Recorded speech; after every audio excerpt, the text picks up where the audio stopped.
Assalamualaikum warahmatullahi wabarakatuh. Perkenalkan, saya Sanita Yuliana dengan NIM 2408807 dari program studi pendidikan teknik bangunan. Nah, pada video kali ini saya akan membuat video cara perhitungan tulangan kolom menggunakan Excel. Nah, jadi di sini saya sudah memiliki contoh gambar untuk dihitung ya teman-teman. Nah, ini tuh gambar gedung CFPTIUP. Nah, di gedung ini tuh terdapat kolom yang berukuran 350 x 450 dan 350 x 350 mm. Nah, apa sih kolom itu? Jadi kolom itu merupakan komponen pada gedung yang berfungsi untuk menyalurkan beban dari ke seluruh bangunan ke pondasi. Nah,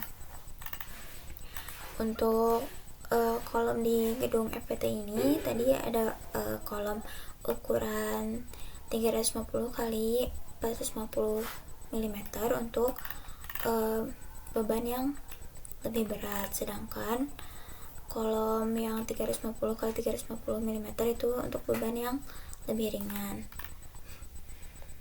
Untuk kita mencari tahu seberapa berat beban yang harus ditahan oleh kolom-kolom tersebut, saya menggunakan aplikasi ATAPS. Nah, di ATAPS itu kita memasukkan gaya-gaya dalamnya terlebih dahulu atau beban-bebannya terlebih dahulu, lalu nanti terdapat data-data yang akan diekspor ke Excel. Nah, di sini terdapat perbedaan cara kerja antara menghitung balok dan menghitung kolom. Nah, kalau balok itu kita cukup cari satu beban yang paling berat dari seluruh gedung, lalu kita samakan semua. Sedangkan untuk perhitungan kolom itu kita tidak bisa begitu, karena kita harus mengambil data beban terberat dari setiap lantainya. Nah, contohnya dari lantai 1, 2, dan 3. Nah, kenapa? Karena pastinya tiang di lantai 1 itu pasti menanggung beban yang paling berat, karena harus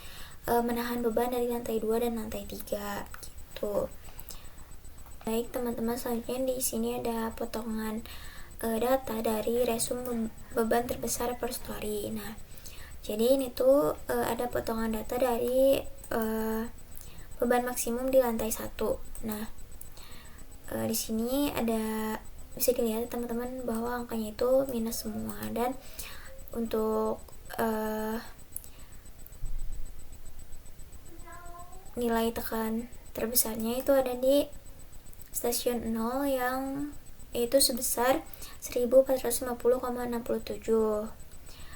Nah, kenapa ini tuh paling besar? Karena itu bagian bawah kolom yang memikul berat seluruh tiang itu sendiri ditambah beban struktur di atasnya begitu.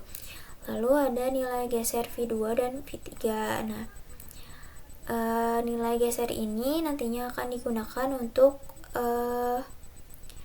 menghitung jarak pasang besi sengkang atau bekel pengikat tiang gitu ya, ini ya teman-teman. Nah, lalu untuk menghitung kelengkungan tiang, kita harus melihat momen lentur di kedua ujungnya, yaitu bagian bawah dan bagian atas. Nah, stasiun 0 dan stasiun 3,5 ya teman-teman. Nah, yang momen bawah itu MEB kita ambil dari stasiun 0 di ujung bawah kolom, dimana nilai momen dominannya itu M2 adalah 16 min 16,2213. Lalu untuk momen atas atau MBE kita ambil dari stasiun 3,5 atau ujung atas kolom atau tinggi maksimum tiang, dimana nilai M2 nya adalah 8,2475. Nah, data-data ini dimulai dari gaya tekan, gaya geser, hingga momen atas dan bawah kita masukkan ke rumus Excel untuk menentukan berapa lembar besi diameter yang wajib kita pasang di kolom C77 ini. Lalu kita memasukkan data dari kolom C77 tadi. Nah, untuk dimensinya itu, untuk lebar kolomnya itu di 350 350 mm dan tinggi kolomnya itu di 450 mm. Nah, lalu untuk tebal selimut beton atau decking itu sebesar 40 mm. Lalu untuk tinggi efektifnya itu sebesar 392 ya teman-teman. Nah ini milimeter. Lalu untuk mutu materialnya itu ini untuk kuat tekan beton atau FC itu 25 MPa dan tegangan leleh baja itu di 400 MPa. Lalu untuk modulus elastisitas baja itu di 200 MPa. Nah ini. Lalu untuk gaya dalam atau beban, untuk gaya aksial itu atau PEB itu di 1450,67. Nah ini ya teman-teman. Lalu untuk momen lentur di ujungnya itu di 1,6965. Lalu untuk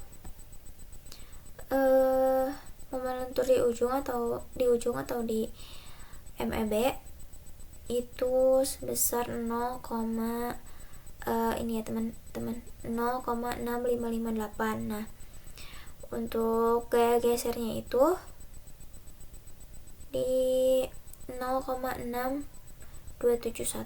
Nah lalu untuk beban tekan atau beban aksial itu sebesar ini ya teman-teman, 1450,67. Itu setara dengan menahan berat sekitar 145 ton. Nah lalu untuk momen lentur dan gaya geser itu mendekati 0 ya teman-teman angkanya. Dan untuk kebutuhan tulangan utama atau tulangan pokok itu kita membutuhkan area besi minimal sebesar 551,25. Nah lalu untuk tulangan yang kita pasang, untuk menjamin keamanannya itu kita memasang 4 buah besi berdiameter 16 atau P di 16 yang dipasang di setiap sudut kolom. Nah lalu total area besi yang dipasang adalah 804 mm. Nah lalu selanjutnya untuk kebutuhan tulangan itu sendiri, ini ya teman-teman, kebutuhan tulangan sengkang. Nah jadi tulangan sengkang itu adalah besi berbentuk kotak yang melilit tulangan utama. Nah fungsinya itu ada dua. Yang pertama itu menahan gaya geser dan mengikat tulangan utama agar tidak melengkung keluar. Nah untuk hasil dari gaya geser horizontal pada kolom ini hanya 0,6 ya teman-teman. Lalu untuk betonnya sendiri itu mampu menahan beban sebesar 114,33. Nah ini untuk rumusnya ya teman-teman. Cara kekuatan geser ini tuh tidak memerlukan geser, sebenarnya sengkang ini tidak perlu ditambah begitu ya teman-teman. Nah tetapi wajib dipasang. Kenapa? Karena jika tidak diikat, 4 besi utama tadi bisa menengguk keluar akibat tekanan beban 145 ton dari atas. Nah lalu untuk spesifikasi sengkangnya sendiri itu kita menggunakan besi berdiameter 10 dengan jarak pemasangan tiap 190 mm sekitar 19 cm. Nah ini ya teman-teman. Nah jadi kesimpulan untuk kolom ukuran 35 kali 45 ini menggunakan 4 besi utama yaitu berdiameter 16 yang diikat oleh sengkang berdiameter 10 dengan jarak 19 cm. Nah gitu teman-teman, mungkin sekian video dari saya. Mohon maaf apabila terdapat banyak kesalahan. Wassalamualaikum warahmatullahi wabarakatuh.